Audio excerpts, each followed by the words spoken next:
श्री स्वामी समर्थ. नमस्कार मंडळी. Priya zone and किचनमध्ये मी प्रिया तुम्हा सगळ्यांचं नेहमीप्रमाणेच अगदी मनापासून स्वागत करते.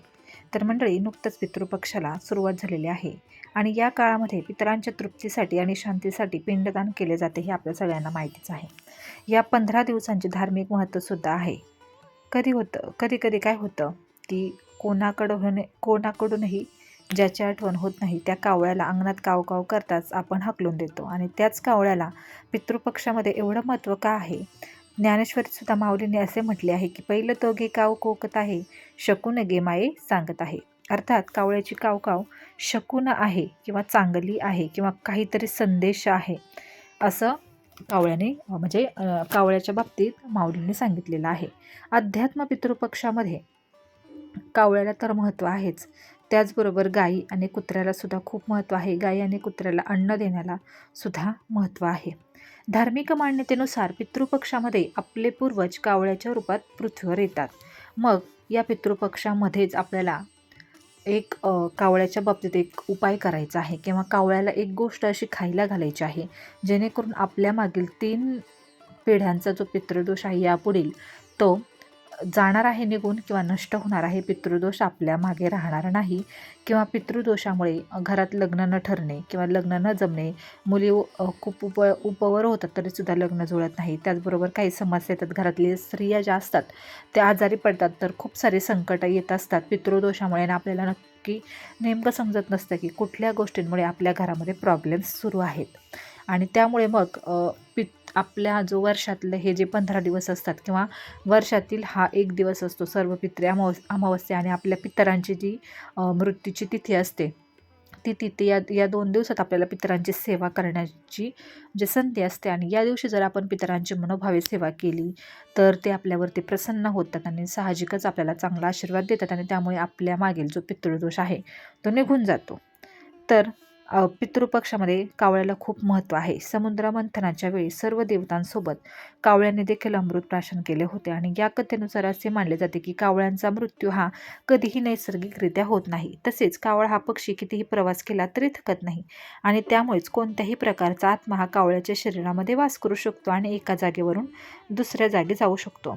यामुळेच पितृपक्षामध्ये कावळ्याला जेवण दिले जाते. धार्मिक मान्यतेनुसार ज्यावेळी एखाद्या व्यक्तीचा मृत्यू होतो त्यावेळी त्याचा जन्म कावळ्याच्या योनीमध्ये होतो आणि याच कारणामुळे कावळ्याच्या माध्यमातून किंवा कावळ्यांच्या माध्यमातून पितरांना जेवण दिले जाते. तसेच पितृपक्षामध्ये केवळ कावळ्यालाच नाही तर गाय आणि कुत्रा यांना सुद्धा जेवण दिले जाते.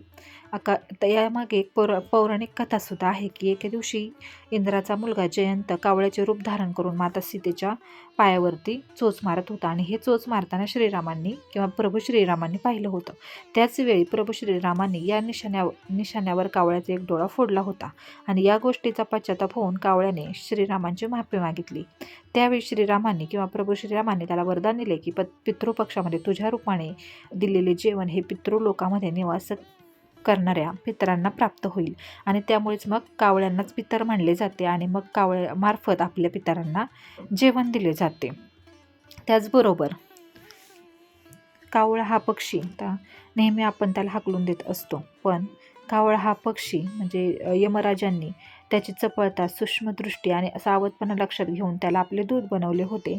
म्हणूनच पितृपक्षात घरोघरी त्याला बोलवले जाते आणि कावळ्याला दिलेले अन्न यमराजामार्फत किंवा यमराजांपर्यंत पोहोचवून पितरांना पोचते अशी श्रद्धा आहे आणि त्यामुळेच पितृपक्षाचा 15वडा हा कावळ्यांसाठी मानाचा मानला जातो.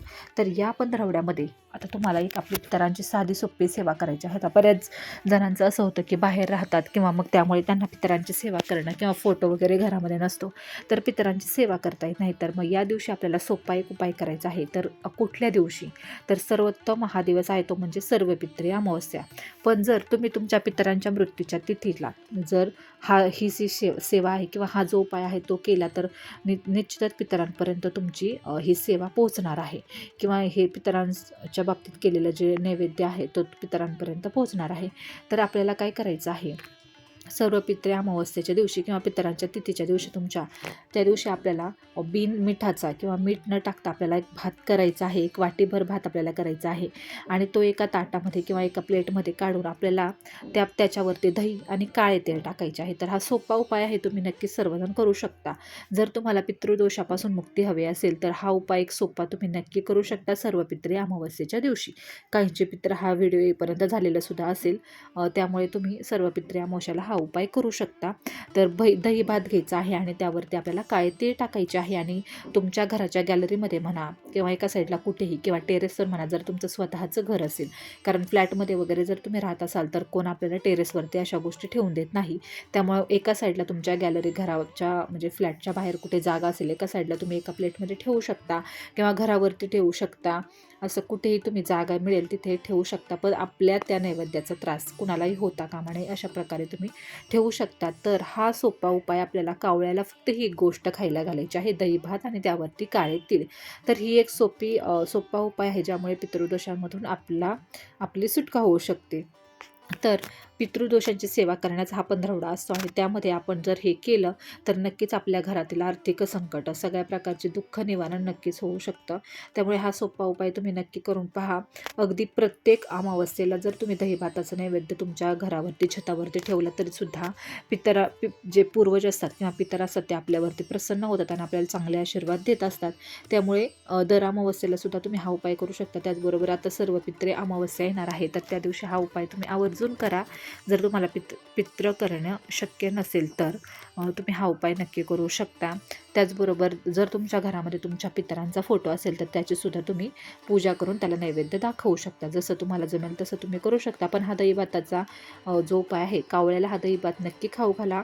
हा नैवेद्य कावळ्यामार्फत यमराजांपर्यंत पोहोचतो आणि यमराजांमार्फत आपल्या पितरांपर्यंत पोहोचत असतो, अशी श्रद्धा आहे किंवा अशी गरुड पुराणामध्ये सुद्धा अशी मान्यता आहे. त्यामुळे हा एक सोपा उपाय तुम्ही करा आणि पितृदोषापासून मुक्ती मिळवा.